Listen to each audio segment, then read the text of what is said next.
Hai Miss, saya Andreas. Kali ini saya akan membahas sedikit mengenai sistem keuangan yang ada di Indonesia. Kita mulai dari sistem keuangan. Sistem keuangan biasanya adalah suatu tatanan perekonomian suatu negara yang memiliki peran utama dalam menyediakan fasilitas jasa di bidang keuangan oleh lembaga-lembaga keuangan penunjang lainnya seperti halnya pasar uang dan pasar modal. Sistem keuangan memiliki 5 fungsi. Yang pertama yaitu fungsi tabungan, fungsi kekayaan, fungsi likuiditas, fungsi kredit, fungsi pembayaran, dan terakhir itu fungsi resiko. Oke, kita masuk ke sistem keuangan Indonesia.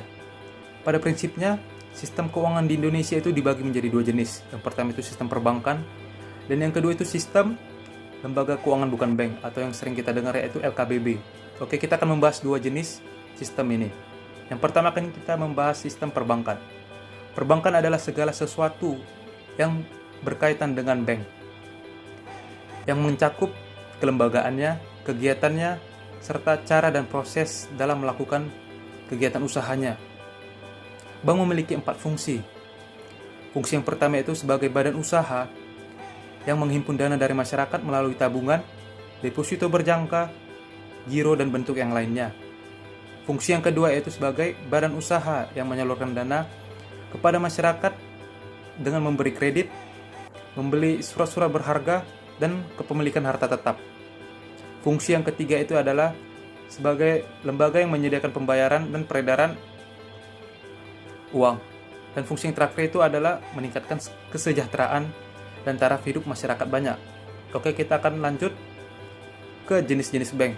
Yang pertama itu jenis bank menurut fungsinya. Yang pertama itu adalah bank sentral, bank umum, dan bank perkreditan rakyat. Yang kedua itu jenis bank menurut kepemilikannya. Yang pertama itu bank milik pemerintah atau milik negara. Yang kedua itu bank milik swasta, bank asing, dan bank campuran. Dan yang ketiga itu bank menurut statusnya, yaitu bank devisa dan bank non-devisa. Dan yang keempat itu bank menurut penentuan harganya, yaitu bank konvensional. Yang terakhir itu dalam sistem perbankan, yaitu adalah bank memiliki 4 peran. Yang pertama itu pengendalian aset, transaksi, yang ketiga itu likuiditas, dan yang terakhir itu efisiensi. Oke, kita akan beralih ke sistem lembaga keuangan bukan bank atau LKBB.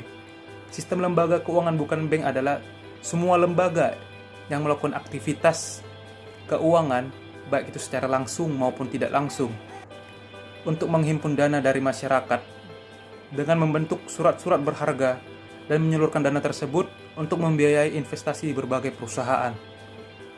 LKBB atau lembaga keuangan bukan bank itu memiliki 5 fungsi.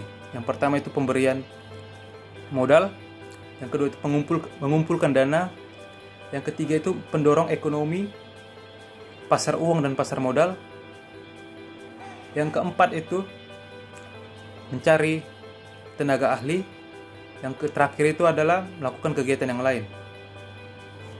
Setelah itu, LKBB memiliki 5 jenis.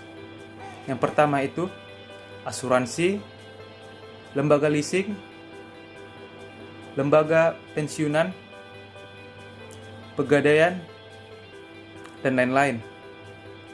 Yang penting itu semua lembaga yang melakukan aktivitasnya di bidang keuangan. Oke, saya rasa cukup sampai di sini pembahasan mengenai sistem keuangan yang ada di Indonesia. Semoga informasi ini bisa bermanfaat bagi semua, dan sampai jumpa di video selanjutnya. Bye-bye.